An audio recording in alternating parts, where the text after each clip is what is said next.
This is the X-Zone Broadcast Network, broadcasting worldwide on broadcast affiliates and satellite program providers, including CNN Broadcast Network, Sirius Satellite Network, Star Media, Good News Radio Network, Angel Broadcast Network, Wiki Broadcast Network, and WPBN TV. For more information on the X-Zone Broadcast Network, visit us at www.xzbn.net.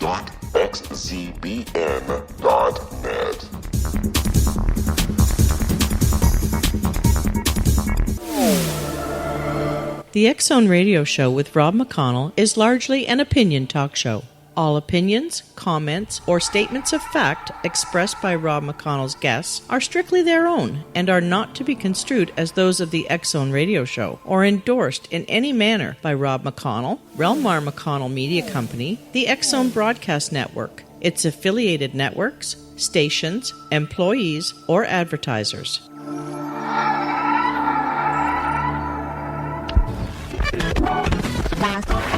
All Hit Radio.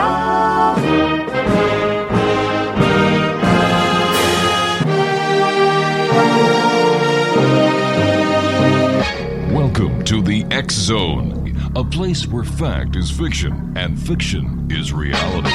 Now, here's your host, Rob McConnell.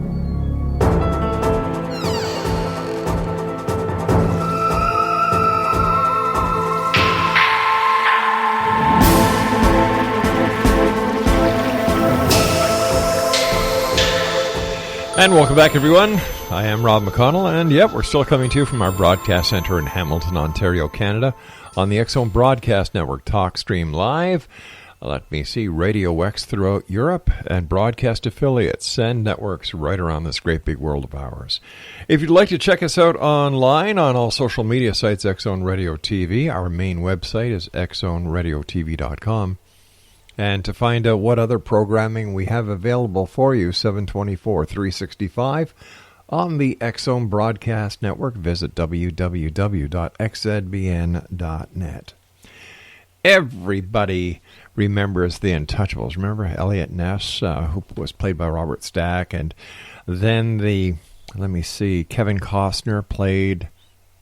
No, it wasn't Kevin Costner, it was... Yes, it was. It was Kevin Costner, right. Yes. Who played Elliot Ness. Elliot Ness. Sean Connery played one of the detectives. And, of course, in most recent times, we have The Sopranos. And people seem to be, taken in by the Mafia, the Cosa Nostra. Look at Goodfellas, that movie with Robert De Niro and another bunch of great actors. Seem to capture the imagination of a lot of people, but what many people do not realize is that the Mafia is very real. The Cosa Nostra is very real. And my guest this hour is Danielle Simone, and we're going to be talking to Danielle, who is the author of two books. One book that is coming out in a couple of weeks, the Lufthansa Heist, and another book that's going to be coming out in the near future, the Pierre Hotel Affair. Now, he is a Mafia expert. He uses his experience and personal interaction with Henry Hill to discuss the course of events that led to the path his life took. He's going to be explaining to us if life would have been different for Henry if he had not been caught and arrested. The Mafia is real. And joining us now is a true Mafia historian and the co-author of the Lufthansa Heist, behind the $6 million cash haul that shook the world, with Henry Hill. And the Pierre Hotel Affair is Danielle Simone. And Danielle, welcome back to the X-Zone. Great having you again with us. It is my pleasure to be with you, Rob. I remember after we aired your interview with us a couple of months ago, people were saying, well, geez, we thought that the Mafia, the Cosa Nostra, the Luciano family, and the Gambino family, these were all, made-up stories, part of the fake news. And you mean it's real? And I said, well, of course, you heard the interview. Why do people in today's society still think that the Mafia, the Cosa Nostra, aren't real? In my opinion, Rob, primarily because of the way it's been glamorized in the media, in films, on television. You mentioned The Sopranos TV series a few minutes ago, and I think that subconsciously the public, because of that glamorization, views the Mafia has some sort of a fantastical, fictionalized type of organization, but it is indeed very, very much real. Is the actual structure of the organized crime families in reality the same way as we would have seen in The Godfather, where each family has their designated area, their boss, their soldiers, their associates, and so on? Yes, it was precisely in that structure years ago, decades ago, to be more accurate, Rob. But as of recent, over the past 20 to 25 years, the organization, the Mafia organization, as a huge, powerful entity that it was, is no longer. It's been fractured. It's been decapitated, and the remnants, members, have no guidance, no leadership, and are not really the loyal types that the Mafia once enjoyed having as members. All right, Danielle, please stand by. Great talking to you again. Exo Nation, Danielle Simone is our special guest. www.danielsimone.net. That's DanielSimone.net. We're talking about the Mafia this hour here in the X Zone, and we'll be back on the other side of this break as we continue from our broadcast center in Hamilton, Ontario, Canada. My name is Rob McConnell. Don't go away.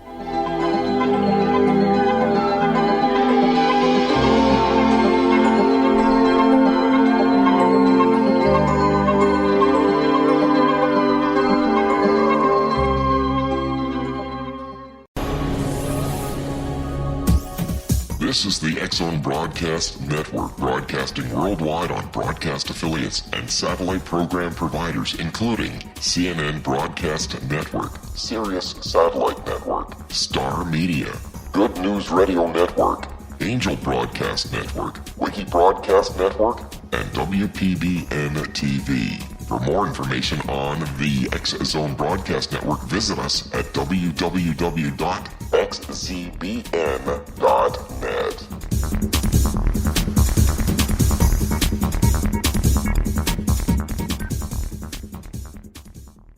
How would you like to be able to read other people's minds? Well, the next best thing is here. When you know how to read a person's name, you know how the person thinks, feels, and behaves.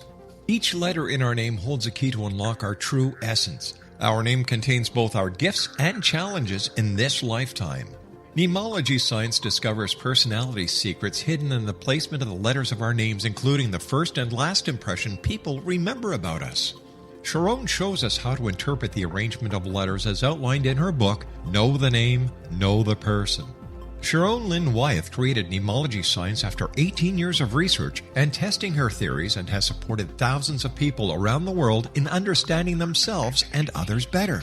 You'll enjoy Sharon's unique teachings as she shares her system to learn the gifts behind your given birth name. Even if you don't like your birth name, there are jewels in this book. If you're thinking of changing your name, ready to name your child, or wanting to get along better with others, this is the book for you. If you'd like to improve your relationships and change your life for the better, get the book today, Know the Name, Know the Person, or visit www.knowthename.com. That's www.knowthename.com.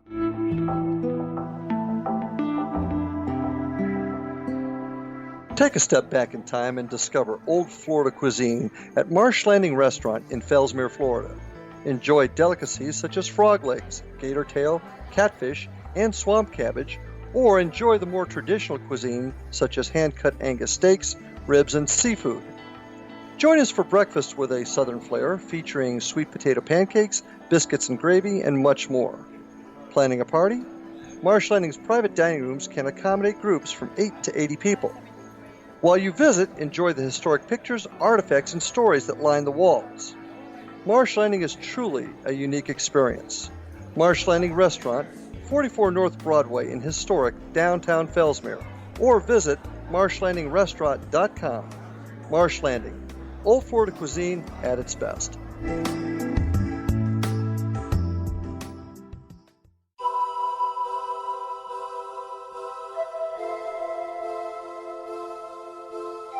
If you're a seeker, don't miss the inspiring book Shamanic Awakening, Between the Dark and the Daylight.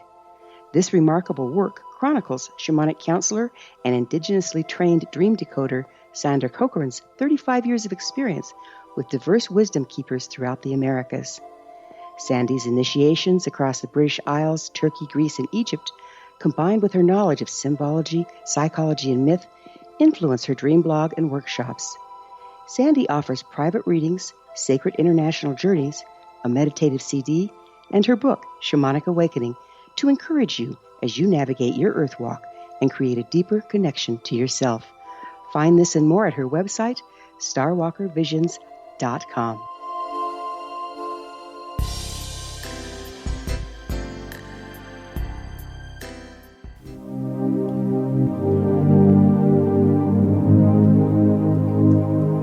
Welcome back, everyone. Daniel Simone is our special guest, and he is a true Mafia historian. He's also an author.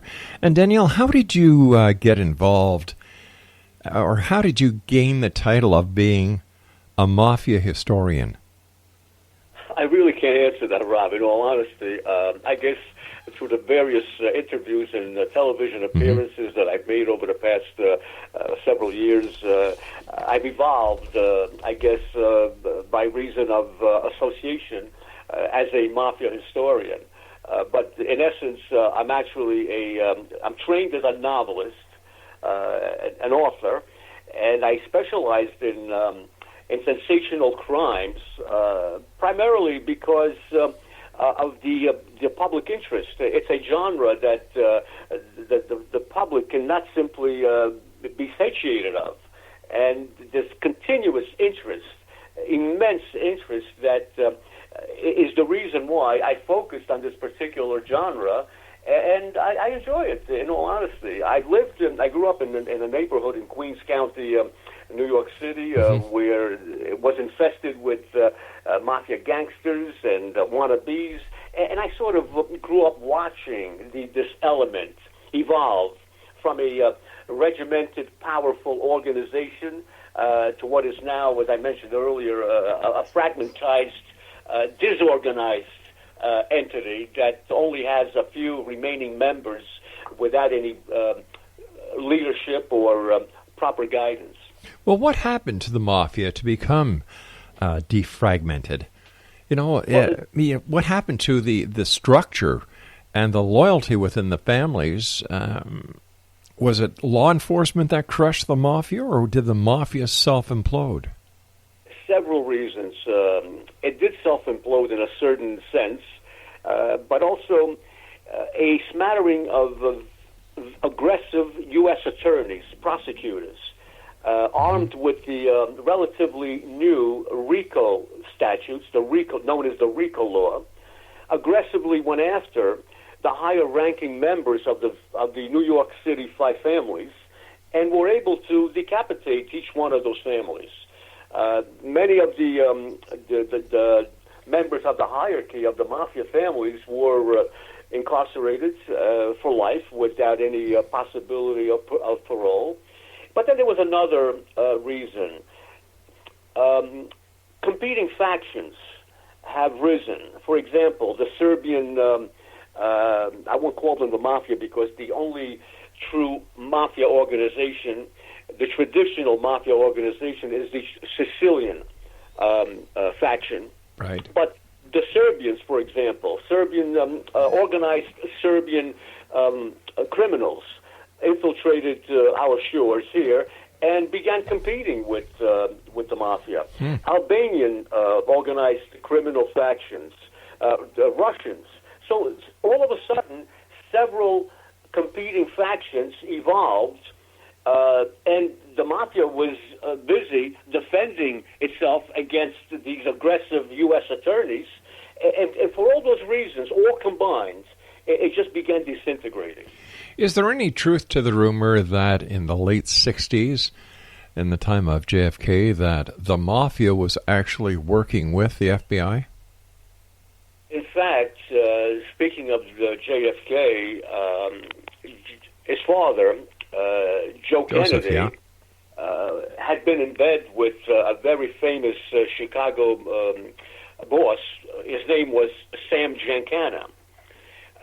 Sam Giancana, as a favor to Joe Kennedy, ensured that JFK would win several primaries, and which in turn, eventually, those winnings of those 2 or 3 primaries that Sam Giancana orchestrated ensured JFK's path to the White House. Wasn't there also a connection between the Mafia and the CIA when it came to events that were going on in Cuba? Yes, the CIA had contracted Sam Giancana, the same mob boss I described a few seconds ago, right, to assassinate Castro. Several attempts were made, and of course they failed.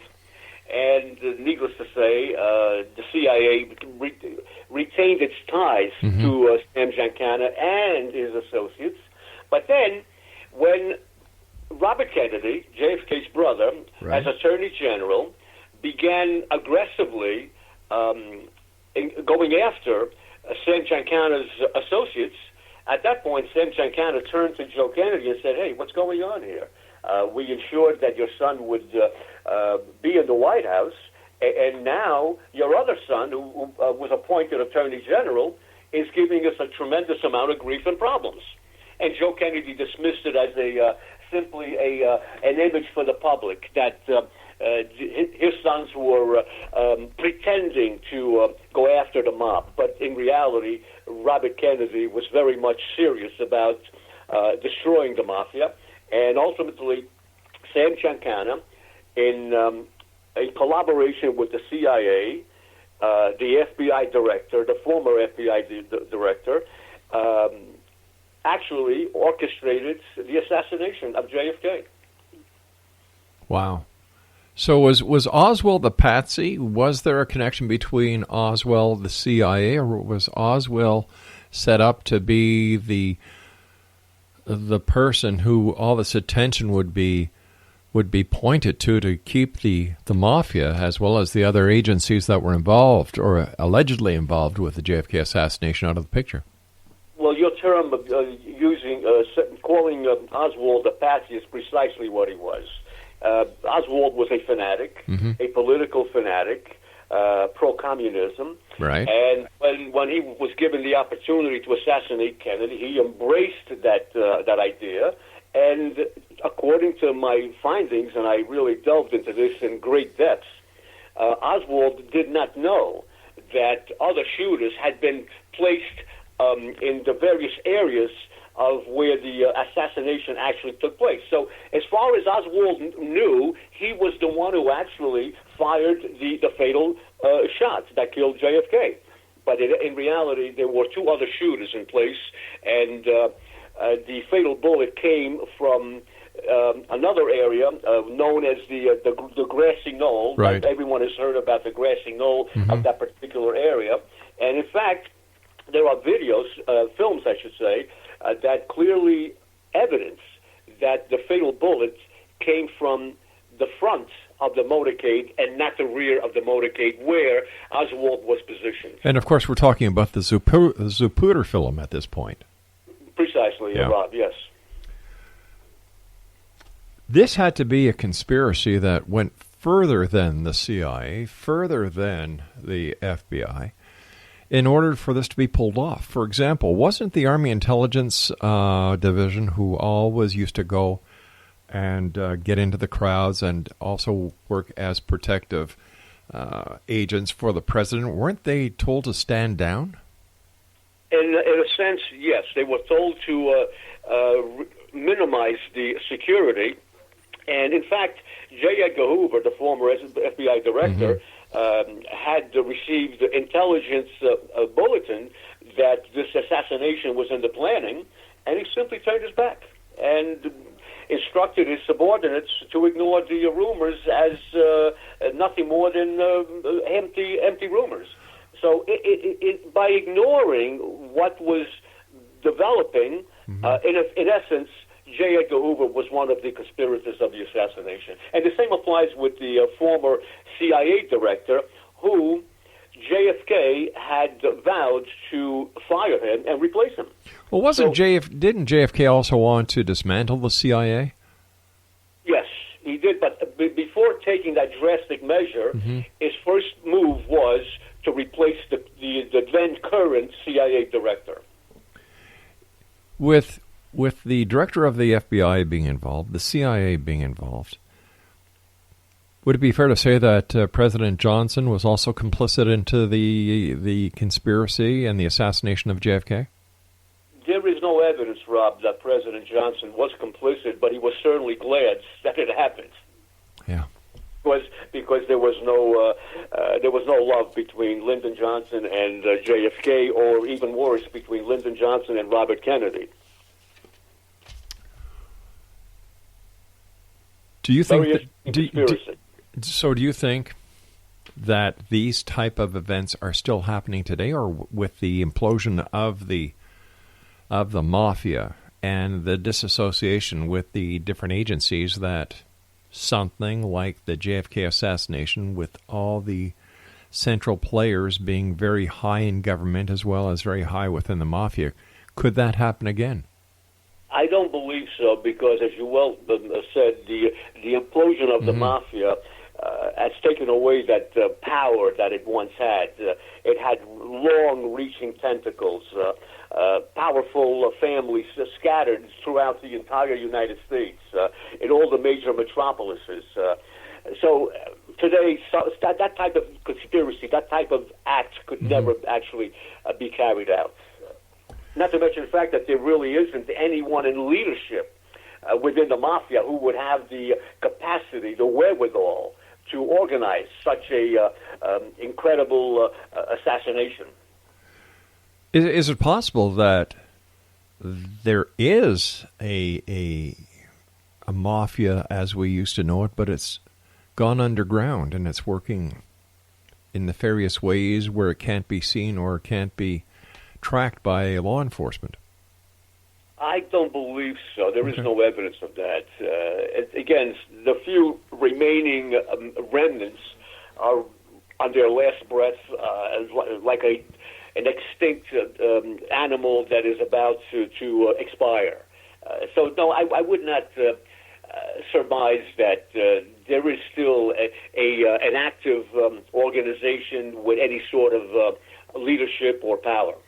Would we find the organization in Sicily still, in certain parts of Italy and Europe, or has this imploded right around the world? In Sicily, it very much still exists. Yes, as a matter of fact, just about 2 months ago, there was a raid in Palermo, Sicily, where 6 or 7 top-ranked lieutenants were arrested and are currently under prosecution. But yes, to answer your question directly, indeed, it's still very much alive and powerful in Sicily. If it's still alive in Sicily, and the Mafia organization within the United States originally came from Sicily, is it possible then in the future that the Mafia and the Cosa Nostra may decide to try and rebuild itself, try to reestablish itself in the United States? I wouldn't think so, for the simple reason that those who are in power within those Mafia organizations nestled in Sicily are fully aware and fully comprehend that the American law enforcement system is now too sophisticated and too well technologically equipped for them to carry on without prosecution, or ultimately without being again decapitated by the American FBI. All right, stand by, Danielle. You and I have to take our break. We'll be back in a couple of minutes after the news. Exonation. Danielle Simone is our special guest, and he is a true Mafia historian. He's also the author of the Lufthansa Heist and the Pierre Hotel Affair, and we're going to be talking about these books on the other side of the news when we come back. This is the X Zone. I am Rob McConnell, and for more information about Danielle, visit his website, daniellesimone.net.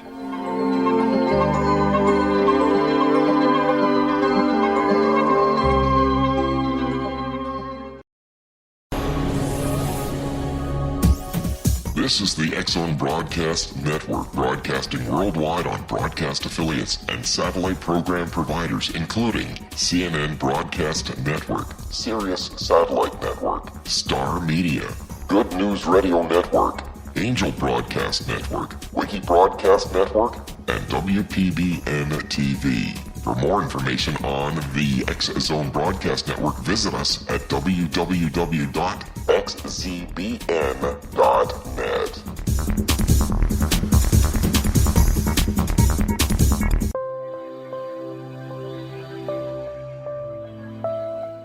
There's a legend shared by many indigenous cultures of a time when the nations were cast to the four corners of the world. Each nation was given a body of sacred knowledge that held a different portion of the truth to preserve. True reality could not be known until all the nations reunited, combining the information. If a single one was missing, the world could not be reborn and darkness would prevail. The Science of Magic Radio is dedicated to reuniting the sacred knowledge. With the understanding, none of us has all the answers, but together we can open new perceptions and possibilities. Through our combined vision, the world can be reborn into a place where darkness no longer prevails. Join me, Gwilda Wiyaka, and the Science of Magic daily on the X-Zone Broadcast Network, xzbn.net, or visit us at thescienceofmagic.net.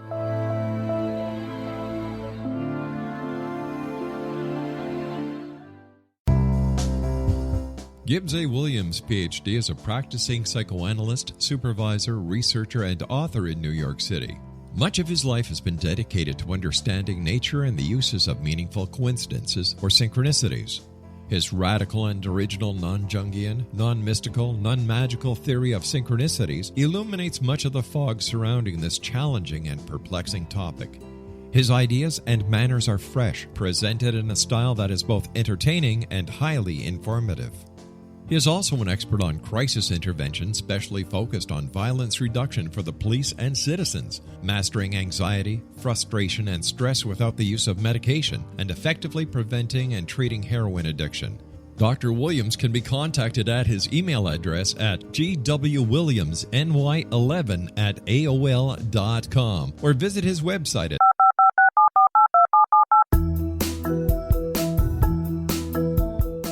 Did you know that when you're on the road with limited data or Wi-Fi, you can still listen to the X-Zone Radio Show with Rob McConnell, The Science of Magic with Gwilda Wiyaka, X-1, Dimension X, Space Patrol, and every minute of the X-Zone Broadcast Network by calling 213-401-0080, courtesy of Audio Now. No smartphone, app, or internet needed. It saves your data plan, and it's free if you have unlimited minutes. Call 213-401-0080 to listen on any phone, anytime, anywhere. Remember 213-401-0080 for the best of the paranormal, parapsychology, and sci-fi radio programming anywhere, 24/7, 365.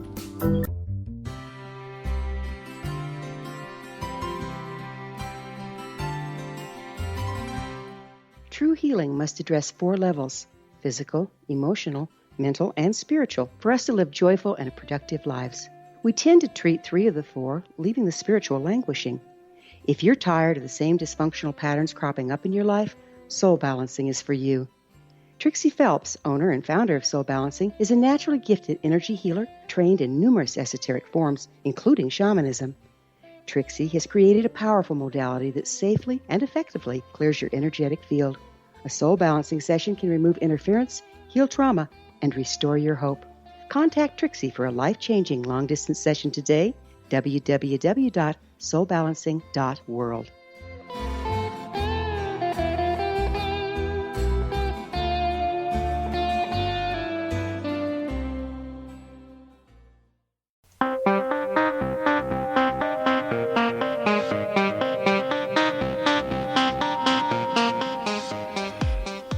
Welcome back, everyone. Danielle Simone is our guest. www.daniellesimone.net is his website. And before we get on to your books that I'm very interested in talking about, because once again, the movie The Goodfellows certainly had the Lufthansa heist in it. How or why was the Mafia formed in Sicily? Well, originally it was formed in order to feed some of the families whose husbands were not capable of providing a livelihood and raise their children. And so a group of the more sophisticated, the more audacious men of that region organized into an association, so to speak, an amalgamation, not originally intended to have been a criminal enterprise, and it slowly evolved into that when they were forced to fight the Mussolini regime, who did not want any organized amalgamations that could possibly become labor unions. And in fighting or disputing Mussolini's practices or policies, they slowly resorted to crime. And before you knew it, it evolved into, rather than being a benevolent association to help the needy, the poor, they became a huge criminal enterprise. Wow. Do you think that the Mafia had anything to do with the disappearance of Jimmy Hoffa? Very much so, absolutely. The Mafia definitely organized and carried out the murder and disappearance of Jimmy Hoffa. And again, there's a slew of evidence that points to that, which the authorities, for whatever reason, chose to ignore. I guess the Mafia did some cleaning up for the authorities even then. Yes, they did. Gotcha. Indeed, it was not uncommon for the CIA or the FBI to collaborate with the Mafia and have the Mafia do the dirty work that the government did not want to physically partake. But why would the Mafia want to turn against Cuba when Havana was, basically built by the Mafia? Well, that's an interesting topic, which I can clearly explain. Yes, the former dictator, prior to Castro, whose name escapes me right now. Was it Batista? Batista, yes. Batista was actually in partnership with Sam Giancana and some of Sam Giancana's associates, Johnny Rosselli being one of them. Johnny Rosselli controlled New Orleans. Right. As Sam Giancana controlled Chicago. And, of course, they were in partnership in hotel, casinos, condominium complexes, beach resorts in Cuba. And when Castro became a viable potential insurgent who could possibly overthrow Batista, naturally the CIA was involved in protecting Batista, and JFK had pledged that he would assist in what was known as the Bay of Pigs operation. The Bay of Pigs operation was intended to stop Castro from overthrowing Batista. The last minute, on the very last minute, on the 11th hour, JFK withdrew his support for the Bay of Pigs invasion, and all the individuals involved in the assault on Castro wound up, dying, and the operation was foiled. And for that reason, that was the last straw that ultimately broke Giancana's back, because as soon as Castro took over, he confiscated all of the American businesses that were jointly owned by the previous dictator Batista and Sam Giancana and his associates. And finally, they decided to teach JFK a lesson, and that was the ultimate motive for the assassination. Let me throw this out to you, and I'm just listening to you and trying to put the missing pieces to history. Is it possible then that the Mafia also had something to do with the Cuban Missile Crisis and the turning back of the Russians. I did not see any evidence of that, or no involvement of the Mafia in respect to that missile crisis. No, that was strictly a political issue between the American government and the then communist dictator Khrushchev. Nikita Khrushchev. Khrushchev, correct. Yeah. Thank you for the help. Yes, my great pleasure. No, but there was no involvement on the part of the Mafia in respect to that. All right, let's get into a topic that I love because I watched this on Goodfellas. Now, in the movie Goodfellas, they talk about the Lufthansa heist. How accurate was the part of the Lufthansa heist that we watched in the Goodfellas movie compared to the real McCoy? Well, to be more accurate, Rob, the physical aspect of the robbery was never actually shown in the film Goodfellas. It was known, it was announced, it was heard on the radio news, but it was never actually shown. The details of organizing the heist were not mentioned or shown either. And then, of course, after the presumed robbery, they have a Christmas party, as you may recall, and that's when everyone turned up in fur coats and new Cadillacs, and that is when the character played by Robert De Niro became very angry because he wanted all of his cohorts to maintain a low profile, and then killings started to appear left and right without really explaining why and who was being killed. So the movie, as brilliant as it was, and it's so entertaining that I still watch it every time it's broadcast on television, but it was only a blurring snapshots of what actually happened, rather than demonstrating in details how the robbery had been organized, how it was carried out, and why 13 people were murdered after the robbery. Can you give us a bit of insight? Well, sure. Okay.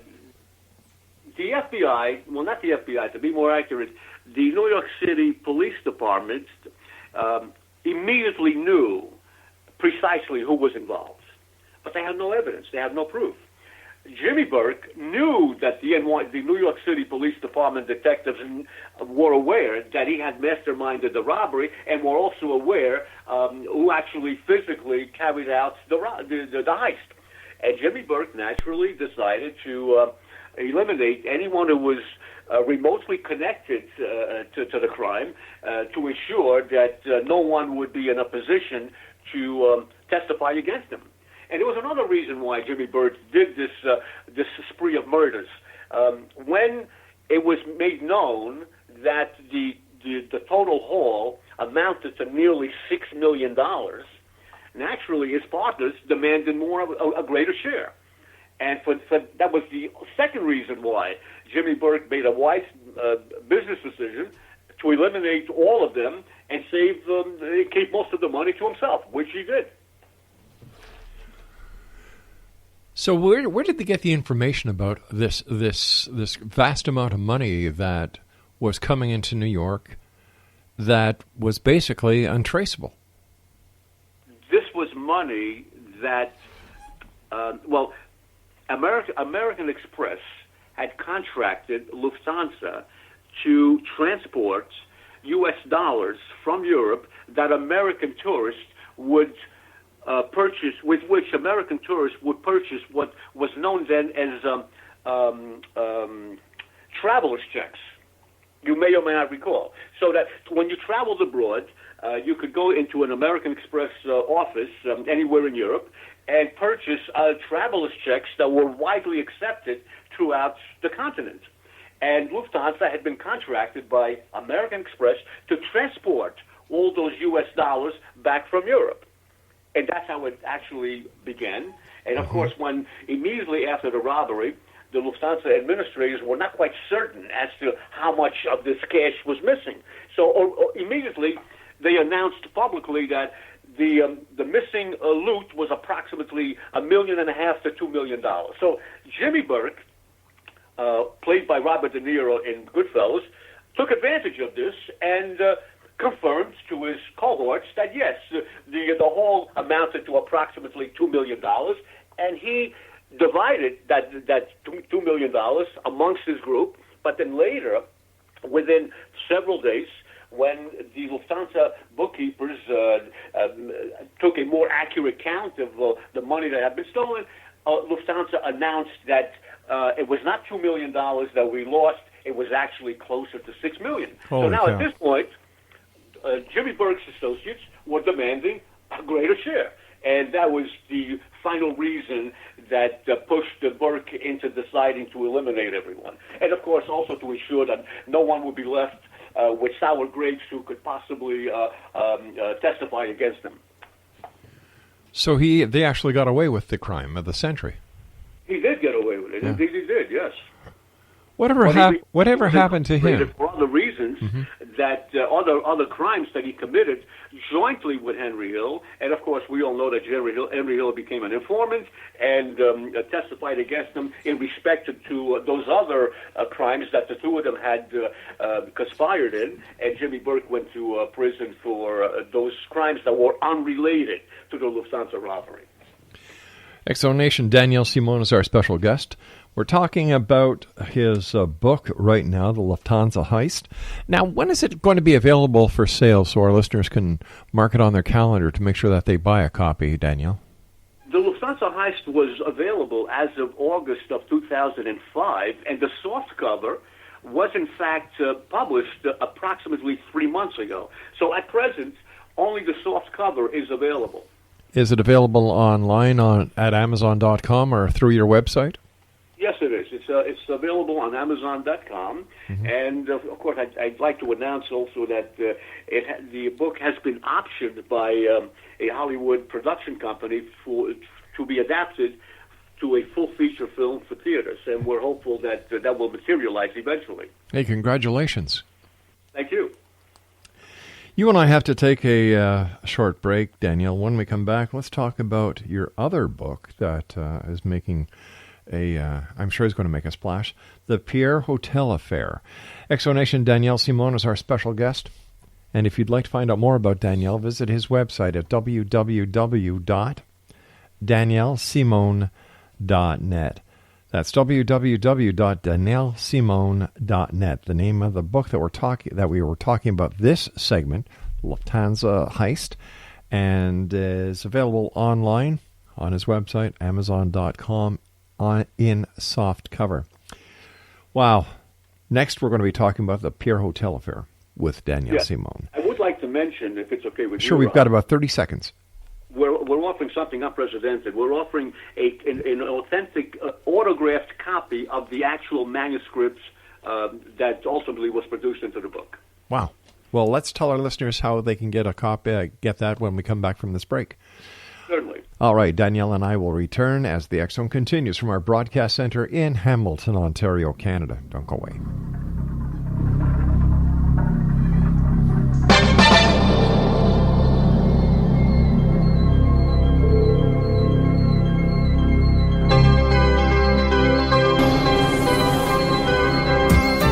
This is the X-Zone Broadcast Network, broadcasting worldwide on broadcast affiliates and satellite program providers, including CNN Broadcast Network, Sirius Satellite Network, Star Media, Good News Radio Network, Angel Broadcast Network, Wiki Broadcast Network, and WPBN TV. For more information on the X-Zone Broadcast Network, visit us at www.xzbn.net.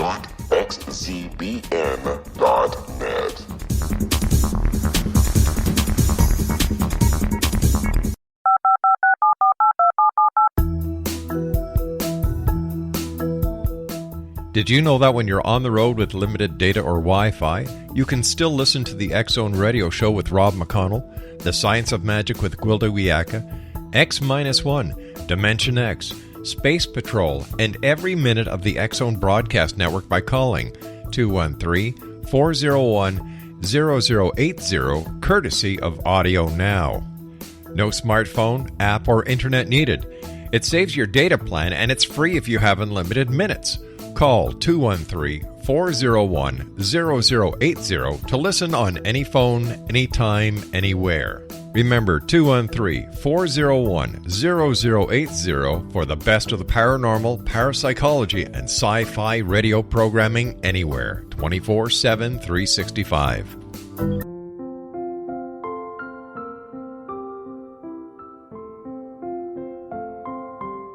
I am Dr. Carl O'Helvey, founder, president of a new cancer foundation focusing on evidence-based physical, mental, and spiritual interventions, including natural cancer cures, prayer, meditation, affirmations, nutrition, and other related holistic cancer prevention and cure modalities.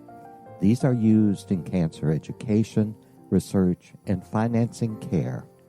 I ask for your help to continue this important work by donating at www.holisticcancerfoundation.com.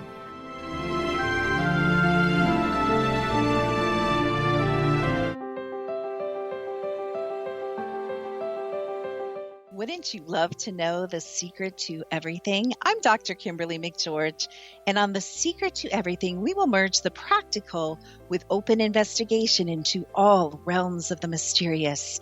We will talk to cutting-edge alternative health practitioners, those who inspire and motivate you in business and life, and of course, we will share stories of the paranormal, conspiracy, and cryptozoology.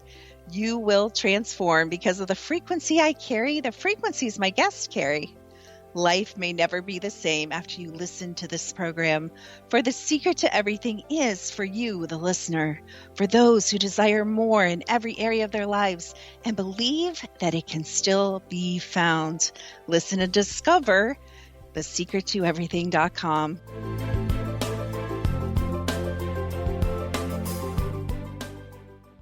Little children aren't the only ones afraid of the dark. Millions of soldiers return from war zones with PTSD, anger, frustration, fear, and loneliness, much of which surfaces during the darkness of the night.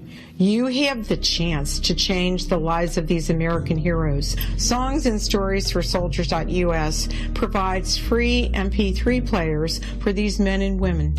With a list of 3 million songs in 16 different styles, 100,000 audiobooks, and 30,000 old-time radio programs, every veteran can find something to soothe and comfort them at no cost. All our players contain an 8-hour audio program designed to help veterans fall asleep. With 1,500 plus vets now participating, it's our goal to deliver 10,000 audio players this year. Go to our website at songsandstoriesforsoldiers.us. Help us help a veteran make it through the night.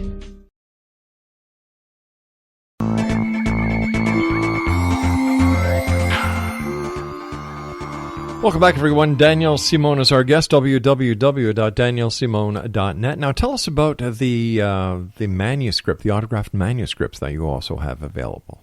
Oh, yes. This is an unprecedented offer that we're making, and very, very limited. It's a very limited offer. That is, we're offering an authentic, autographed copy of the manuscript to the book, and it's autographed by Henry Hill and myself. So it's available to be purchased on my website, and as I mentioned, it's a very, very limited offer. All righty. Tell us about your other book that is coming out, The Pierre Hotel Affair. Yes, the title is The Pierre Hotel Affair, and my collaborator in this project is the sole surviving gunman of the robbery, which took place in 1971. 1972, at the famous New York City opulent Pierre Hotel, where kings and queens have been hosted. It's still the preferred hotel of American presidents and foreign dignitaries as well. And in 1972, 8 armed robbers took the entire hotel complex under siege for nearly 2.5 hours, and ransacked the hotel safe deposit boxes where the guests would store their valuables, jewelry and cash and so forth, and walked out of there with approximately $28 million in jewels and cash. And it's important to note that in 1972, $28 million was equivalent to approximately $250 million at present value. Wow. Yes. And no one was prosecuted for the crime. Nothing but a $800,000 necklace was recovered. And this one very, very expensive necklace, a diamond necklace, was recovered by the FBI and nothing more. And as I mentioned, no one was apprehended and convicted or even prosecuted for it. But several of the armed robbers wound up killing one another over disputes insofar as dividing their loot, so to speak. So was that the big last heist? Well, that was the last big unrecovered heist. There have been others of much, much greater quantity, but they were not cash robberies. They were primarily involving jewels and artwork, and all of them, without exception, the perpetrators were apprehended, and most of whatever they robbed was recovered by the authorities. But the Pierre Hotel robbery was the last of the unrecovered, losses in history. That must have cost the insurance company quite a bit of money. Not really. No? And there's a very peculiar reason why. Most of the victims, most of the guests who had lost valuables, either cash or expensive jewelry, denied that they lost anything because of fearing, consequences from the government. For example, how do you explain that you had a $1 million necklace in a safe deposit box? The next question would be, where did you get it from? Where did you get the money to purchase such an expensive item of luxury? Or some safe deposit boxes had in excess of $1 million in cash. And how would one explain to the government that they had $1 million in a safe deposit box, which in the United States it is against the law? So for those reasons, the losses were understated, and many of the victims denied that they had lost anything at all. How can you deny it? Because they were breaking the law?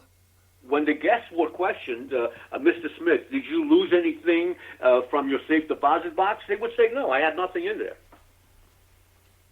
And that's how it ended. Wow. Curious, but true. Tell us a bit about your other books, the other books that you've written. Well, the other books I've written were two biographies of two prominent female actresses. But, of course, I'm not at liberty to disclose who they are because I was merely a ghostwriter. And a ghostwriter is exactly that, a writer who is never revealed to the public. But it entailed two prominent actresses from the early 90s. And, of course, my Lufthansa heist book is my first published book that I'm credited as the author, or co-author, I should say. And my second upcoming book, the Pierre Hotel robbery, is, of course, the second, which will be will be released in May of 2017. So you've got quite a bit on the go, and with the option being put on for the movie. Any new books in the offing? Yes. I just completed a manuscript based on the Charles Manson affair. And interestingly, this is the first project out of maybe 200 or 300 that have been written about Charles Manson. This is the very first book that Charles Manson himself collaborated in the development of the project and endorses the project completely. And I've had hours and hours of taped conversations with him that were very enlightening, and he was very helpful in helping me develop a new version of the Charles Manson affair, so to speak, a new revelation that has never before been publicized.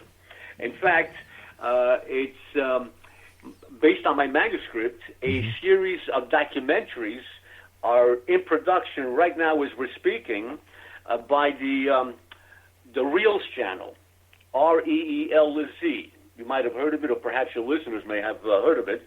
And these series of documentaries based on my manuscript will be broadcast, or at least will begin to be broadcast, in the early fall of this year. Why do you think people are still attracted to these type of films, these type of TV shows?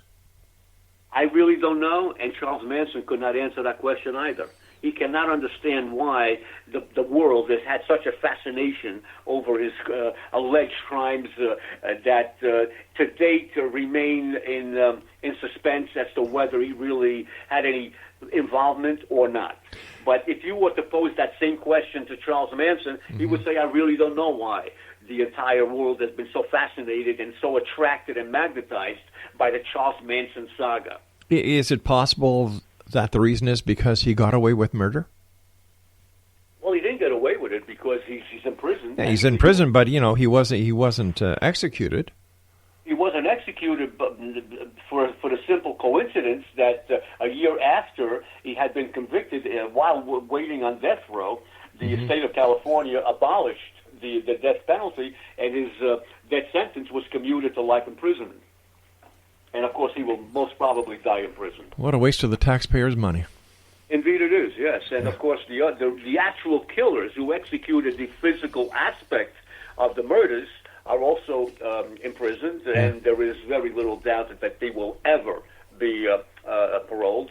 One of them, Susan Atkins, the most savage, brutal of the four killers, died of cancer about 2.5 years ago.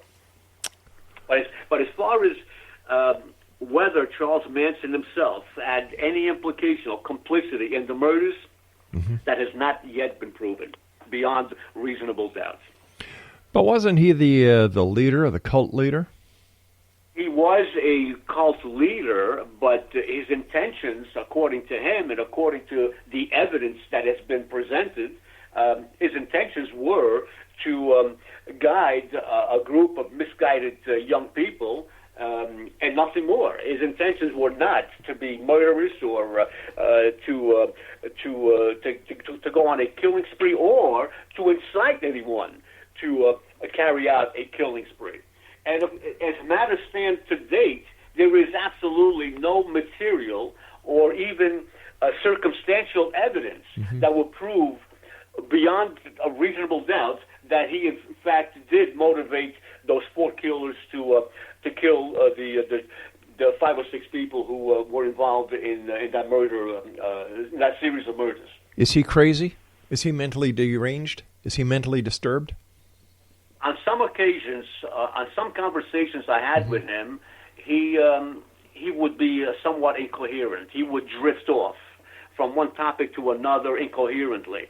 On other occasions, he was quite philosophical and quite on point. Is he crazy? I'll say that, and my opinion is not a qualified opinion. I'll say that he's probably a sociopath at the very least. But he never had his record, his arrest record, which entails approximately 38 arrests, were never involved any violence. All of his arrests entailed petty thievery, petty crimes, prostitution, car theft, but never, without exception, was he arrested for any related act of violence. Is it possible that he may have?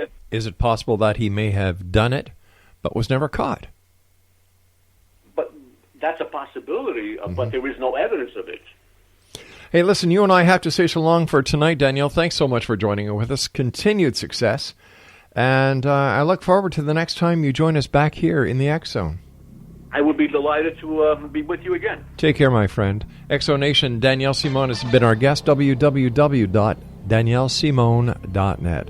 I'll be back on the other side of this break, here in the X Zone from our broadcast station, our broadcast center, I should say, in Hamilton, Ontario, Canada.